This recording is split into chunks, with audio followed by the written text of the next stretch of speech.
Hello and welcome to What Would Jesus Tech? I'm excited for this episode because Austin and Joel and I have been texting back and forth about this, and oh boy, Meta just dropped some news. They dropped a new product, and they also dropped their ideology a little bit of what they believe humans should be, a little bit about what they believe they should be about in order to respond to that. And so, let's just jump right in without further ado. Joel, what was your initial reaction to Orion?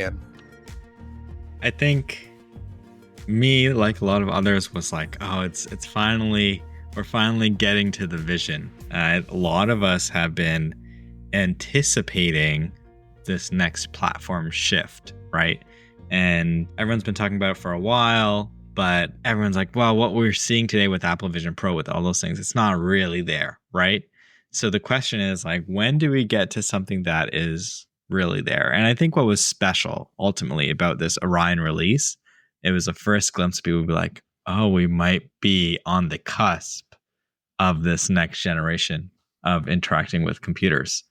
And that's what you would define it as, a new platform. So we went from desktop computers, laptops, cell phones. Like, is that the chronology that you would put those in? Yeah. And even before desktop computers, there was like mainframes, right? So if you like even scroll back, it's like we only would interact with computers in like a university situation because people wouldn't have desktops at their own home. You'd have to go into a lab and schedule time and then, work with the machine using the hole punch tape to program it, right? Very much like restricted to people who are doing their masters and PhDs and stuff like that in computer science. The good old days. People are like, what's a computer? And now it's just like, maturing in ubiquity with our environment. Austin, are you excited about the possibility of a new platform? I am skeptical of a new platform because when Meta rebranded to Meta in the name of going all in on VR, I was saying at the time, and others were as well, that the metaverse isn't coming just because Facebook says it is. And I think the same rule still applies. A new platform isn't coming just because Facebook, Zuckerberg, says it is. A new medium isn't going to take off and explode just because Zuckerberg says it is. The thing that does give me pause is that in this interview, Zuckerberg does talk a lot about the numbers of like prototypes and demos that are out in circulation right now, and that the adoption rate for these Ray-Ban AR glasses has been higher that they expected, and they can't actually keep up with production. That's a big deal because that has not been the case with any VR headset ever. And that actually may signal something, but I'm still inherently skeptical of anything Zuckerberg says about new platforms, just because this isn't the first time he's talking about it. Can I just rephrase that sentence? I am generally skeptical about anything Zuckerberg says, period. Yes. He is not a trustworthy individual, and I'm not saying that as a personal attack. I mean, you look at his track record, just the record. Of the things he has said, of the things that he has promised, the things that he has said and promised over the years that people have just forgotten that he's said or promised. It's a very long list. And so he's an inherently untrustworthy individual. And for crying out loud, he rebranded the company to something that's not even going to come now. Like the Facebook VR project is dead. The Apple Vision Pro, I don't think is long for the world outside of a couple of certain use cases. Like what he's proposing here was really the thing that everybody should have been shooting for all along, because it's like an actual in-between step. We're not going from we don't have anything on our faces to, we're going to take something that a lot of people have on their faces and we're going to digitize that. There might be some potential there. I am still very skeptical. I mean, I just put on my Ray-Ban Meta glasses. It's like, just in just saying, like, the bar, I think, for trustworthiness and predictions and what people say is definitely higher, maybe in like the general public world than in the tech world. It's the same thing with like Musk and self-driving cars, right? They're like, he's been saying it's coming, it's coming, it's coming, but being a technologist and knowing how hard it is to like be like, oh, this is the exact time when we will solve all of these Yeah, you issues need to have a is vision and they need to yeah. fundraise. Like that's basically what was going on here. Because the glasses, these Orion glasses, are not going to be in consumers' hands this Christmas. No. Like that was the big thing. It's like we have this huge news. I see the stuff, and then it's like, oh, wait. It's not for sale because it's too expensive. Some reports say that it's like $10,000 to make one of these. And basically, what Meta is doing is they're doing that vision casting, and I think they're doing that vision casting with these real devices that clearly work. And I've seen the YouTube reviews of different people who are invited into this stuff, and yeah, it's impressive because you have not VR, virtual reality, where you're taken to another world. Those who grew up in Christian households and had Adventures in Odyssey, that's a VR machine is what Adventures in Odyssey was. You exactly jump into the imagination station and then, oh, I'm in Palestine now, or I'm in this Bethlehem or whatever. Well, okay, you step into a machine and you go to another world. That's virtual reality. This is augmented reality.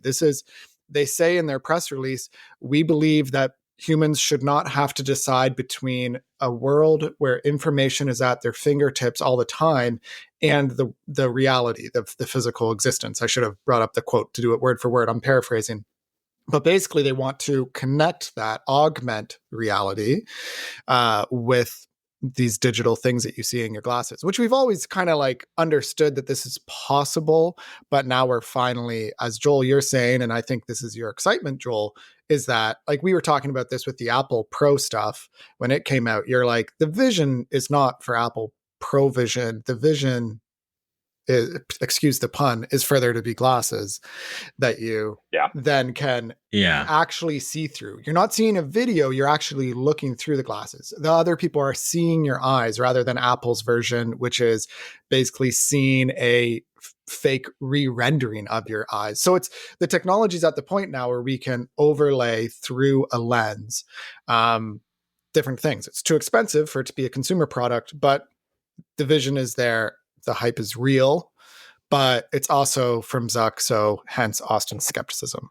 Well, and that's a problem too, because like I think the idea of AR glasses as opposed to VR headsets, just from a general consumer standpoint, sounds significantly more appealing. I find it significantly more appealing because it's not adding a new device and a new way of interacting with that device and then interacting with other people. It's taking something that I already wear. I am basically blind. I'll be wearing glasses for the rest of my life. And it's taking something that I already have and it's making it better. I just wouldn't want that to come from Mark Zuckerberg of all people. Like if Apple were doing this, I would be much more open to it because I trust Apple. I trust Apple's track record when it comes to privacy. If another company that started up had wanted to give this a shot, I'd be more open to that as well. I have very serious concerns about the kind of data that these kind of glasses or this kind of technology would be generating and tracking going into the hands of someone who's pretty notorious for violating every data law that's ever existed and probably ever will exist in the name of making his company as large as I think Verge reported they asked Zuckerberg, okay, are you going to take data that is used from the glasses when they're recording? Are you going to use that for AI development? And they refuse to answer or decline to respond. So it's I think even like that. So something I'm also seeing is like that Meta rename they did the company is almost like coinciding with Zuck rebranding, like, having the curly hair, having the gold chain. And also they, in the AI space, are now taking the very opposite position of contributing to open source, right? So they are actually the champion in the technology of being open when everyone else is being very closed.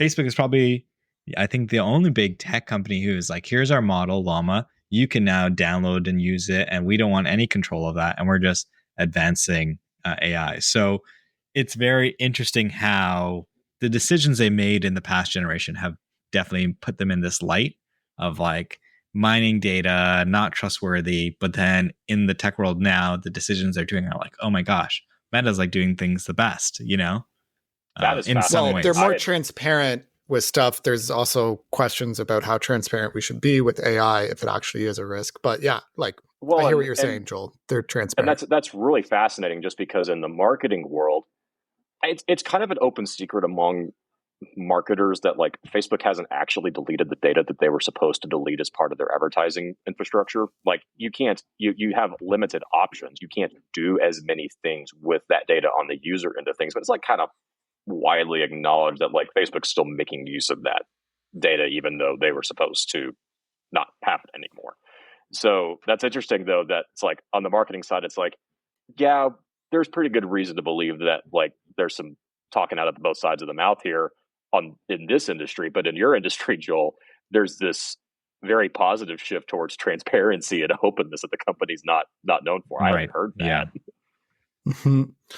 So at this point, like one of the things that a technology critic that I respect and learn from a lot, Michael Sarkosis, he says sometimes everyone should subscribe to his Substack. Everybody should read his Substack. Even when I disagree with him, it's still worth your time. Like It makes it's you so think. And one of the things he does well is he and he says this, he's like, my job is not to give you all the answers about technology. My job is to ask the right questions and to help us get to the point of asking the right questions. So we're in this technology moment right now, potentially new platform, potentially not. I mean, there's other things that we could talk about and related to Zuckerberg, the person, the image, that sort of thing. Like our very first episode on What Would Jesus Tech was focused on Zuckerberg and his reading of Genesis 1 and how that inspires him to be creative. One of our most listened to episodes. So we have talked about him as a person before. But what questions do you think this technology raises about humanity, about what it means to be a Christian, even? Like, what questions should Christians or society be asking now that we've learned a little bit more about potentially if the price of this product goes down so that it really could be a consumer good? Like, what questions should we be asking? Oh, so many questions, right? It's like where to start. I think probably one of the biggest things is the cameras, right? So, Right. Even like with the phone, we went from like these big enterprise bricks that rich people had in cars. Like those were the first iterations. Yeah. That's your Apple Vision It's a funny Pro way and to stuff phrase like it, that. but that's true. And then we moved into like finally, that's actually like partway through the technology cycle, you finally came out with the iPhone. So I think the same thing is going to happen in AR.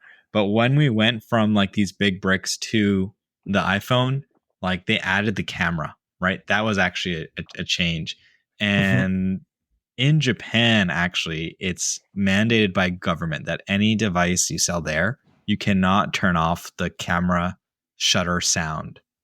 So if you're taking a picture there, it will still go, but over here, it's like you can turn that off. And that was, a political or policy decision by the government to curb potential misuse. And I think a lot of us in the West are pretty much like, yeah, okay, maybe someone is taking a picture of me without my consent, but like I'm in a public space and nothing really can do about it. We are now moving into even more of that paradigm. I mean, right now when I say, "Hey Meta, take a picture," it's going to take a picture of you with my glasses. I heard the sound. You heard the sound, yeah. And there was a light, actually. There was a little white light. So they're being intentional about trying to, curb any stigma, because we know how Google really got punched in the gut when they came out with glass face Google and all those type of things. Oh, we've been here before. Right. And we've been here before. Like Google Glass was what, 10 years ago, 13 years ago? Like it was a while back, wasn't it? Yeah. So like we've been well, even the new like thing that they have to wrap around your wrist is just like the Thalmic Labs Myo device, right, which was basically a very cool thing that got a lot of investors. And I live in Kitchener. It was a huge company here in Kitchener. They got a nice renovated space. They had all this vision for growth, but they weren't successful, and they pivoted to glasses actually. So it's funny how Meta is basically the Thalmic Labs of the current moment with improved technology. But even Zuckerberg talked about the technology itself and the wrist, and he's like, well, it's going to get better. And I'm like, no, your wrist, like, Like you just can't be that precise unless you're actually attaching it. Like it can't just be a bracelet. You need to literally connect to someone's nervous system for it to be Right. precise. Yeah. And there's so many differences between people that like you either need to custom fit it. Like it's a lot more complicated than Zuckerberg's letting on for that to be a functional device. But the vision is there. I get it. It's just the vision was there before, and Thalmic Labs got bought out. Like they're no longer in business. I think Google bought them out, and then a couple of years later, Google bought them, and it was like a very nice looking glass. And now Meta again, like, is leading the way. And I think even Magic Leap was another company in Florida who had like this vision. So it's almost like there's been this desire for probably Smart 10 glasses. years, like you said, like to move to this next paradigm. So it's almost like one of those things where it's like the boy who cried wolf, right? It's like, okay, is the technology really there? And there are always like these plateaus that you need a new innovation to break through. Like even, for example, on the EMG wrist wearable, I personally think that like rings would be a lot easier. So I have this like smart ring. If you had a touch sensor, you can actually use your thumb to click and move a lot more easier than like moving your hand around. And it's more discreet. But then Apple had the eye tracking. So it's kind of like maybe this is our attempt at the time, but in tech, we keep iterating, figure out what doesn't work, right? Well, I think the difference between then and now is that then, 10, 12 years ago, the smartphone was still very early on in its infancy from a tech and design standpoint. And so it was this new shiny thing that you saw with each yearly iteration, substantial, massive leaps in improvement. Now we're at the point where, and they talk about this in the Verge interview, that the smartphone is probably getting close to the ceiling of its design life in terms of what can this thing do and how powerful can it get with each new iteration of the iPhone or the Android phone that comes out from Samsung or Google. It's like the features are marginal improvements at best. Like there's only so many times that you can say this is the best camera ever or the fastest processor ever. It's thinnest the 1 year, and then the next year it's the best battery, right. And then the next year after that, it's the thinnest again. Like right. So it's starting, like there wasn't an opportunity for this to take off because something else was in the early stages of really taking off. Now that thing is starting to maybe reach the end of its life cycle, and so people are starting to look like, okay, is there going to be anything after the smartphone? What would that be? Would it be glasses? Would it be VR? And there's an appetite for it. Like people are not upgrading as much as they used to because it's like my camera is better than my DSLR on my iPhone. Like why would I need a marginally better camera and a higher phone bill every month? Yeah. Yeah. Have you guys heard of the technology S curve? Yeah. So it's like Clayton Christensen. I think he's like a Harvard professor, I'm going to say. He had wrote a book about the innovation dilemma, right? And in that book, he always talks about like you get to, if you look at an S, you get to like the top of the S. It's like maybe a flattened S where it's like pretty low growth and then vertical growth and then low growth again, right? So it's like in every technology, it goes through this rapid period of adoption and innovation and like use. But then after that, it's like incremental benefits. And part of that is just like any physical innovation, it's like you're charting new ground at first, and then you're just iterating on that. And I think that is what's happening in phones versus like optics for glasses. Right. It's like, okay, that's something like, controlling the photons and how do you get it to render? It's like all kind of new in that sense. So when we get that, it's like a big step change of a new technology rather than, yeah, we've seen this before, Yeah. One of the questions that, we're talking on the technology side, but one of the questions that I've been thinking about is simply this: is progress good? Or, or like, is innovation good? You know what I mean? Yeah, no, I feel like this is question every time you get to these moments, you're going to be like, is this good what we're doing? Like, because sometimes it's scary, right? And I think it's natural to get that feeling of like, Are we Well, and you basically almost, digging our grave? well, you can almost kind of get into this like a determinism of, well, this is how tech evolves, this is how it works. And, even when you're working in tech, well, obviously we need to make it the best consumer product. Well, obviously, like there's just so many defaults that we have toward progress. And that we must, progress. We must develop new because newer is going to be better by default. And so it's just kind of this way of life that I think a lot of us kind of just accept without even realizing it. And obviously I'd rather be living in 2024 than, I don't know, 664. Like just the quality of life that I experience in like there are no bugs in my life except for the odd spider, and I can kill it. Like I don't have to experience what people choose to experience with camping. Anyways, like I get a but it's also an interesting phenomenon of why people choose that. But it's just interesting, this progress, this myth of progress, right? So the idea that progress is a myth that people believe in and then willingly accept as kind of the social imaginary, the kind of the way of life, the belief that's under the belief. Like you don't even realize that you believe it until you go, well, of course. And then you catch yourself. And that's what I want us to just catch, is that like, do we actually need a new platform? Aren't cell phones good enough? Like, Right. just asking, why do we innovate? Why do we have progress? I do think there's justification for making things new and better, but there can be a myth like, yeah, is progress good? Well, especially progress in the context of, and I keep going back to Zuckerberg and to Meta just because those are like, it's not unimportant who's kind of spearheading this. Like progress in the name of profits for a company and for an individual whose early motto was move fast and break things. And we are now living on the other side of the domino chain of everything that broke because of their desire to move fast and break things in the name of progress. We've already been living through, for the past 15 years now, unbelievable, almost hard to like fully wrap your mind around progress. Is even just like the state of the world 15 years ago, and now progress that we saw what it got us and it wasn't great.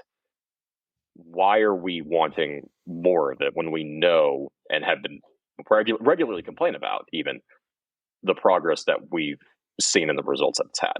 Like, who is wanting to progress and how they're wanting to progress is also really important.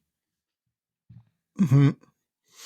Yeah, there's I guess it's a meme or whatever you want to call it, but you have the old, evolutionary chart showing a monkey slowly like getting off of all fours and then upright.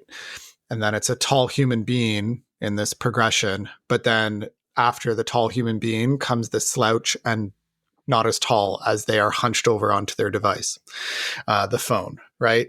And there's a way in which, if you just think about that image, what it's trying to cast, and we're not getting into evolutionary arguments here. There's good debates that happen on that, not right now. But basically, you have this, question of, well, it's actually making us worse. And I think there's more of that sense right now in 2024. I was just teaching at a youth retreat, and I asked some of the teens there, I said, are you on social media? And a bunch of them said no. And I said, is that your choice or your parents' choice? And a bunch of them said both. Like, that's good. It is their choice. That's great.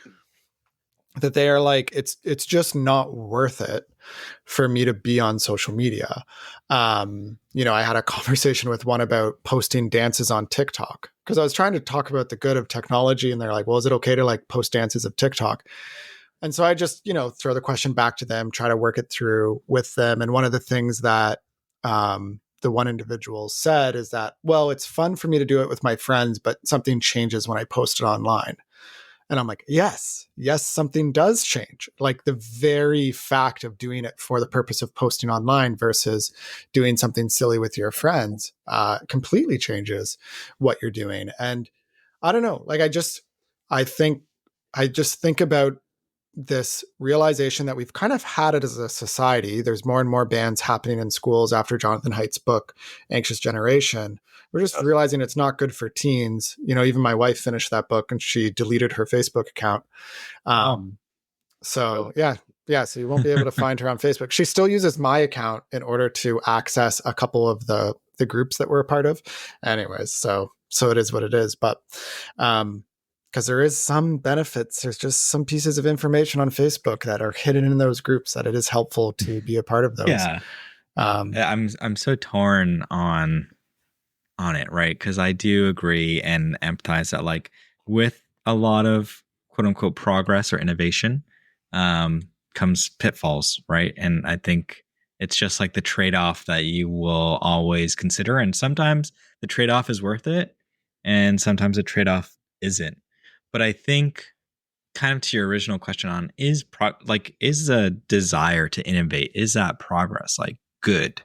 From even like a philosophical point of view, like outside of what the Bible says.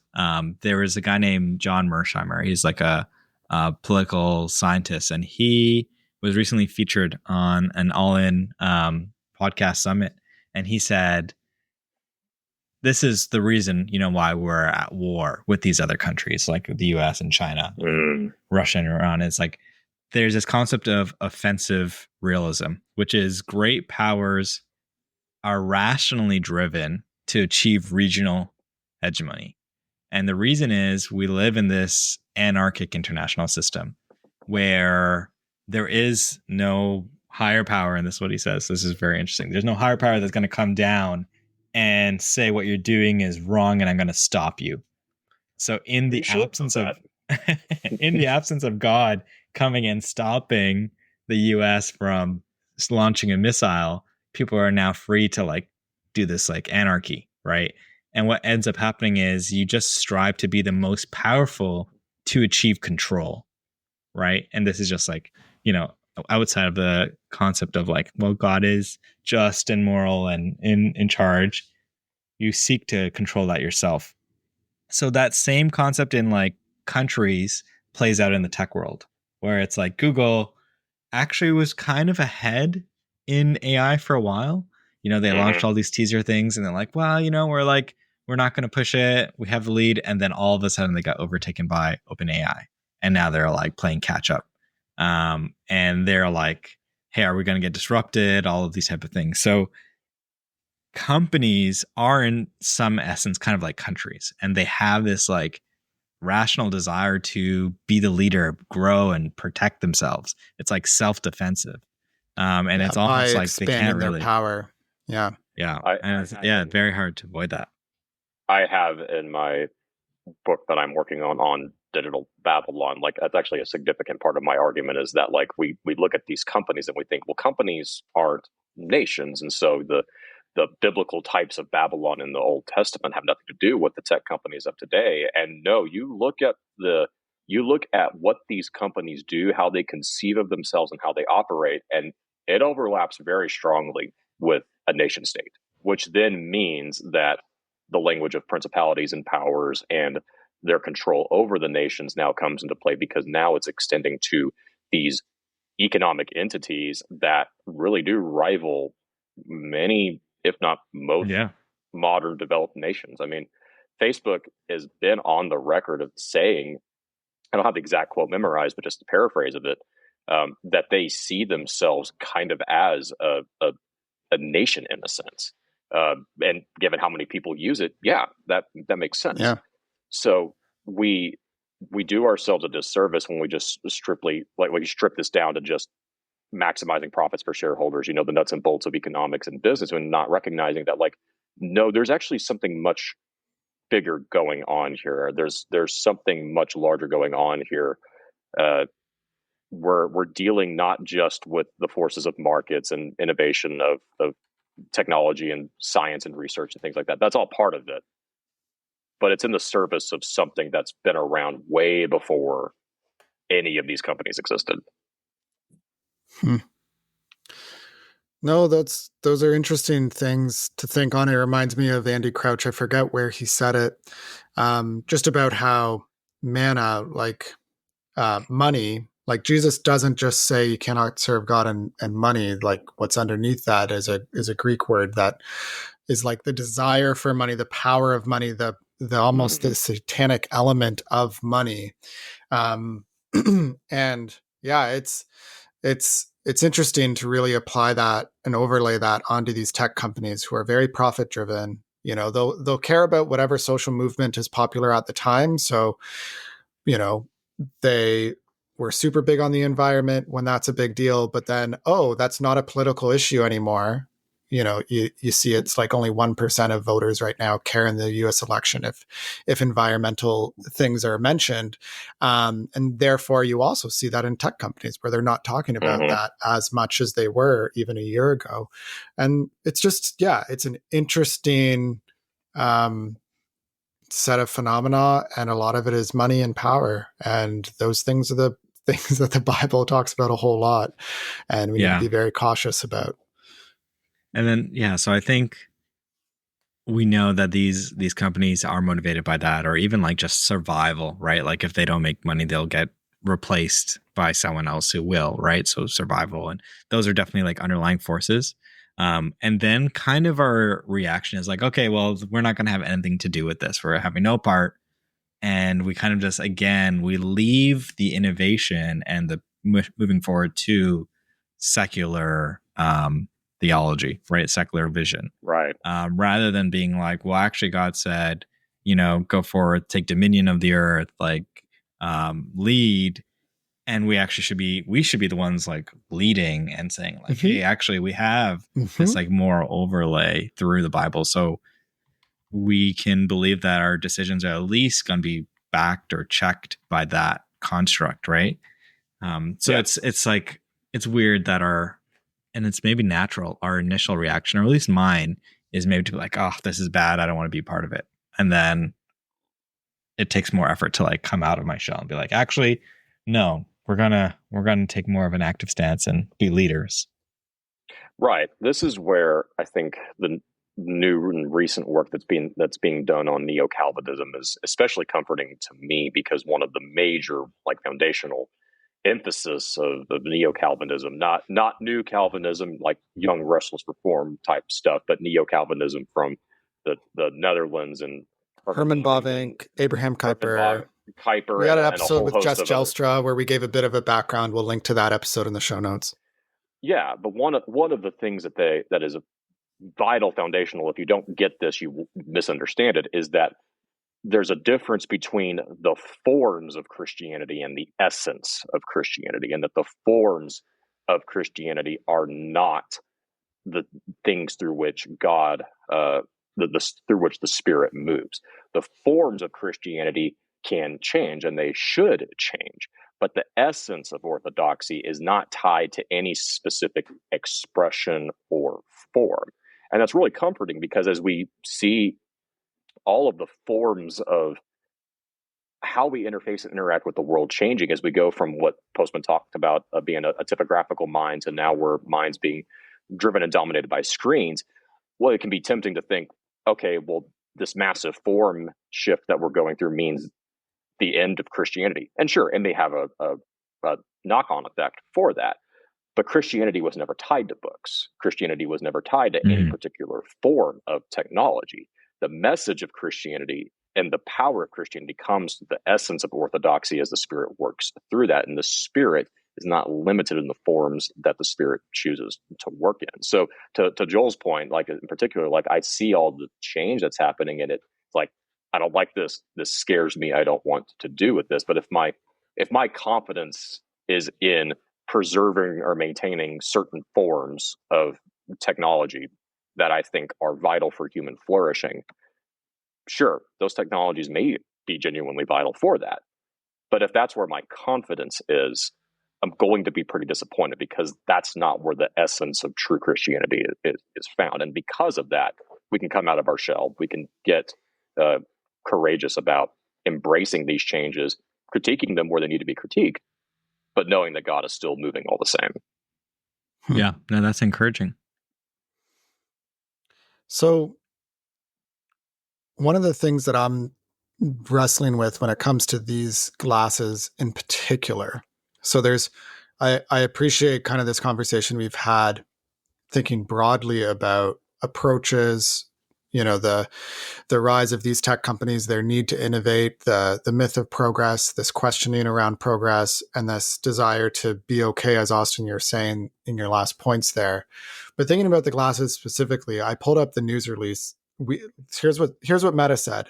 We don't think people should have to make a choice between a world of information at your fingertips and being present in the physical world around you. End quote.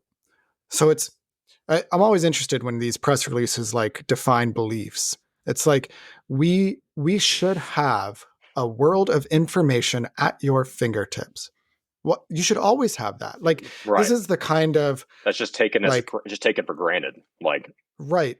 But what do you mean by world of information? Like so here's and this is like going to get a little bit philosophical, but I think it's genuinely very easy to follow. What is real and what is digital are not one and the same. So many things have been digitized, but that does not have that is a representation of reality, but that's not reality itself. So when we're together in person, like there is reality itself, and then there's a digital forms of representations of reality. There's a simple distinction there. And so one is the real and an interaction with the real. One is an interaction with the image of the real or the representation of the real. And so we need to be careful about whether we're going to interact with real things or the world of information, as they put it. That is a lesser. It's not the same. And I think one of the things that we do when we interact with the real world through devices is we lose something of reality and lose something of what God wants for us. So I recently wrote an article for Near Orthodoxy on headphones, and I use headphones all the time. I'm using them right now. But what headphones do is they block your auditory senses from participating in reality. When you don headphones, you block reality for the sake of whatever information, bits and bytes that are transmitted into your ears, and you can have beautiful sounds, don't get me wrong. But you are breaking yourself from reality. And do you not want to experience reality? And is that not part of human flourishing? And as soon as you start to say, well, I always need access to this, to have access of this world of information.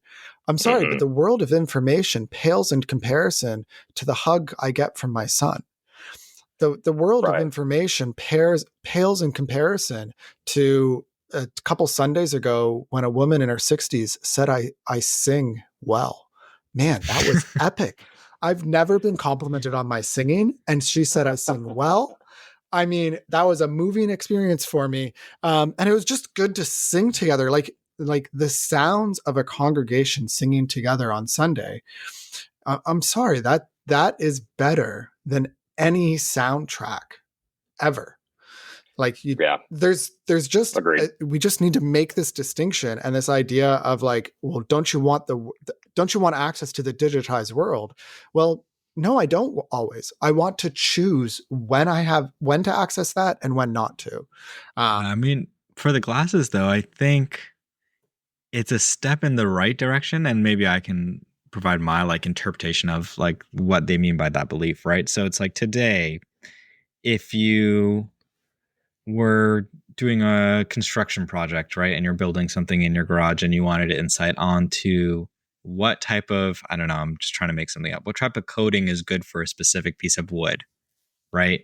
You'd pull out your phone and you'd have to search like, okay, this is fir wood or pine wood, and like these are the different interactions and decent elements. And like before, you'd actually have to pull out a book. Now you can pull out a phone. In the future, you could ask naturally to your AI assistant and then have that overlaid on top of the reality. So it's actually bringing your focus back to the object of reality, right? So I think, Yeah. and that's what they at least position as their belief of like, you don't need to have to break from reality. You can use that knowledge and insight with the real world. And it seems like, from my interpretation, that's like a better direction, and that's why people might actually adopt it. Or it's like, let's say, and this is what I'm kind of working on. It's like, let's say I'm working on an industrial machine, and I want to know how like hot that machine is. Right now, I kind of have to like touch it, or if it's too hot, like I have to like go and get an infrared gun and scan it. But if there were already like sensors in the environment that was showing me how hot it was in infrared, I can't see, but it can like translate that. Now it's like new data that I wasn't able to have access to before, and makes it more easier and seamless. So I think in that context, the desire there is to bring us closer to reality. I think in the context of like your son, what it could do is it could tell you that, hey, he's scared right now. I can see that he's scared, or something like that. Now, obviously, those type of things, I'm like, is it bad that now you're going to maybe rely on it to have a better understanding on your son's emotional state? There's the rub.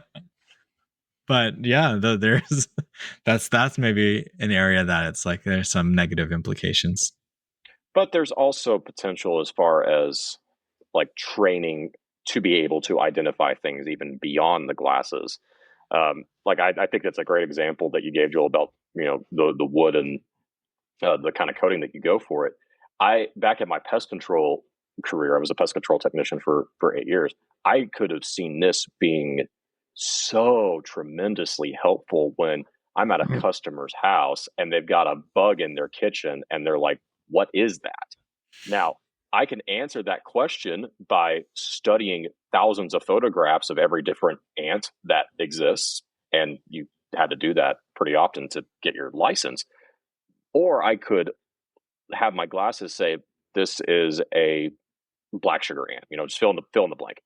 Uh, and then over time, like you would come to like intuitively recognize that. Like you would be training yourself to recognize true things that are in the real world. Could say the same with. I had to do the same thing with like weeds, and gosh, weed identification is the most boring thing in the whole world. But if I had glasses to like help train me on how to identify that, well, then it's actually aiding me in my knowledge of the real world, and that knowledge would carry over even when I don't have the glasses on. Like I wouldn't have to have the glasses on to recognize, hey, this is a weed that's popping up in my backyard. I've seen it enough now to know what it is. So I think to Joel's point that like I'm more open to AR glasses because I do see the ability to understand the real world better and the information in the real world. Like the dichotomy between the world of information and the world outside of you is just not true. The real world is full of all sorts of information. It's full of all sorts of data and facts about your surroundings and the people around you and what they're doing. And being able to pair those two things together, I don't see inherently as a bad thing, provided that the aim is that like we're doing this to better understand the world we live in, not have, like Andrew was talking about, like these are like the visual headphones. That's more of what I think of like Apple Vision Pro and all the VR stuff. Like those are like you're literally blocking out the real world from your surroundings. Whereas with this, it's like you actually have the ability to understand your world better. Like the use cases here, I think, are more constructive and edifying. Yeah, I think the interesting challenge, so like AR is actually more technically challenging than VR. So we had to do this VR thing first. AR, though, I think is more generally acceptable to people because, again, like you're saying, you're not visually getting blocked out. So let's say we come out into this AR world. I do think there's still going to be that drive to move into the virtual world. Even Sure. like from, again, the business world, it's like you have this data on this asset or thing in front of you in the real world. And now I want to run virtual simulations. So I'll hop over into the digital twin. I'll do some predictive forecasting. What if I press these buttons? What's going to happen? What if, so there are going to be these moments where I will like switch back and forth. And then the question is like, yeah, at what point, where's the line on you're spending this much time in this digital world? And it's like becoming more of your, I don't know, base place that you go to, right? Which that's again another potential pitfall. Well, it's the same. Like, if I'm with friends and someone, while they're talking to me, is glancing down at their phone, I know that they're demonstrating a lack of love for me in that moment. Um, Attention is a form of love, and attending to someone and giving your attention, giving your eyes and ears and body to another through the form of your presence is a gift, and it should be treated with significance. As one of the most important things we can do is to love our neighbor, and to listen to our neighbor attentively is very important. And so I'm fine with, for work scenarios or for certain, pest control, like, I appreciate the way you guys are illustrating it. It's just my question of, like, the default always having a phone open near your eyeballs. The Sure. default of always having, it's the guy with that always has his Bluetooth headphones on, and it's like, oh, aren't you impressive? Like, that was a meme 15 years ago, but we've kind of grown to accept the fact that people just wear their Apple earbuds all the time, and we're supposed to just accept that maybe they're listening or maybe not. And some earbuds make it like you hear the sound even better because it's a hearing aid, right? Hearing aid, for some. Yeah. I mean, Apple just got certification here in the States to make the third generation of AirPod Pros like actual hearing aids. Like, these are now actual legitimate medical devices. Totally. So, like, and so that's where it's blurring the line. And I just, like, given all of the mana and power hungry, money chasing corporate corruption that has existed with these companies, now you want to trust them with a virtual display day to day. Like, I'm just hitting pause and wait. For me, if I worked in pest control, I'd buy a pair to do just at pest control, maybe. Sure. If my employer could afford the $10K that it costs right now. But yeah, no, we got to wrap up. But this has been a fascinating conversation. I want to give you guys a chance to say anything else you want to say, but I'm also kind of curious, with, like, the literally 3 minutes we have left, of, like, what are you guys working on? So Austin, you just wrote an article. I mean, we're this far into the podcast. People who got to this point can handle a little bit of banter and what we're up to. So I'm just kind of curious what you guys are up to. Yeah, so I just had an article that I've been working on for a couple of months, published with Endeavor. Endeavor is a ministry that they're doing some really awesome stuff. It's run by Patrick Miller and Ian Harbour, and they're just an amazing ministry, writing about how internet culture has in many ways become the actual culture of society.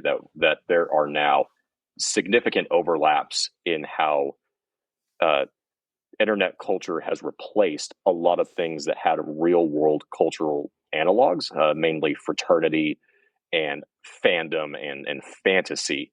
And there's a much more overlap now than there ever has been. So we can have a link to that in the show notes, but very fun article to write. It's already proven really helpful in some stuff with work. And I hope people find it beneficial. Cool. Yeah. You're gonna keep writing, Austin? That's your plan? Still going to pursue the writing? Going to write your book on digital Babylon? Yeah, and I'm working on that as much as being a dad to a newborn can progress on working on a book. We're one node to the Obsidian graph a day is still progress, even though it's very slow. Yeah. Cool. And I'm always envious of you guys. If I could use that word, on, like, hey, I did this article, I did this thing, and I'm like, oh yeah, like, I'm heads down still working on tying the information layer for the industrial environment so that one day you could view it with your glasses. So you're working in this space that we just talked about. You're literally using real examples of your own job. My focus is, with what we talked about today, it's like so forward thinking that my focus is like, we're not even there at getting, like, the information from your environment. Like, you don't have infrared sensors everywhere. How do you do that? How do you get that?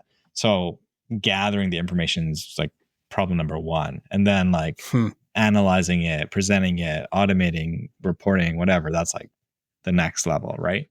So that's kind of what I've been focused on. But I think, yeah, definitely I'm encouraged by you guys to be like, I should be contributing more. You should be. You To the thought. Yeah. Like your perspective, like no offense to Andrew. Like Andrew, I love everything Andrew says, even when I disagree with him. But Andrew and I are like drinking from the same streams. We're on the same page about a lot of things. We're working in a very similar field. Like Joel, your perspective on things is the one I'm always the most interested to hear, just because you're in a wildly different industry than I am. And even though we touch on many similar things, like you have far more valuable insights than I think you realize, and you should lean into that. Yeah, appreciate it, and hopefully I will. We'll have Very to cool. link my X. We'll get my X profile out there. Andrew, what are you working on? It's so much harder to write an article than it is to tweet a thought, because you need to sustain an argument through the course of 800 to 2,000 words. I just started my PhD, so I'm in day 3. So I have multiple criticisms already on my own thesis. It's a European school that I'm at, the University of Nottingham. So you just start day 1 on the thesis. So I have about 100,000 words to write in the next 3 to 6 years, because I'm doing it part-time. So it might take up to 6 years. So yeah, I'm working on that. I just spoke at a youth retreat on technology for 5 sessions, which was awesome, which is lots of fun. And yeah, I write here and there. So we can link to our stuff in the show notes. Lots of linking today. I got to make sure I add all the links, but it's the end of the hour for us. Yeah, but thank you for listening. Thank you to those who support us on Patreon. Genuinely really appreciate that you guys kind of back us with your own financial pockets. There's a better way of saying that, but genuinely thank you. And have a good one. Use tech, find rest, glorify God. Take care. See ya.